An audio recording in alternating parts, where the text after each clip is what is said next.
Sometimes it helps to take a long view. God is not blind to the presence of evil in the world. Jesus says the reign of God is like a farmer who sowed good seed in his field, but in the night an enemy came and sowed thistle seeds among his good wheat. At first no one noticed, and then it became obvious that there were thistles growing among the wheat. His workers asked the farmer if they should go through the field and pull up the thistles. The farmer said no, because in pulling up the thistles they would pull up the wheat as well. Instead, he said, "Leave them to grow together until harvest time. Then, when they all get pulled up, we can separate the wheat from the thistles." It is not God's will that evil should have arrived in his good world. Yet according to Jesus, it is allowed to remain because rooting it out would cause more damage to the good. We are all so intricately connected, pulling up one would uproot the other. So God chooses to let evil continue for the time being.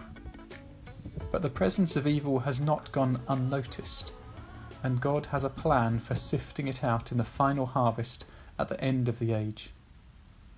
This may not be the answer we want when we become aware of evil. We tend to be more impatient, demanding action now.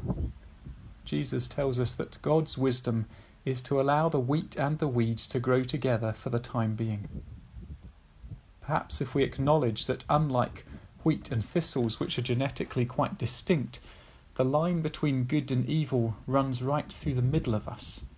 We're a combination of wheat and weed, good and bad, a hybrid. Our intolerance of evil looks a bit different when we see it in the mirror. And there is perhaps another benefit to God's patience. While horticulturally it is impossible for a thistle to turn into wheat, humanly it is always possible to change. And our lifelong task is to keep on top of the weeds in our soul and be careful what seeds we plant.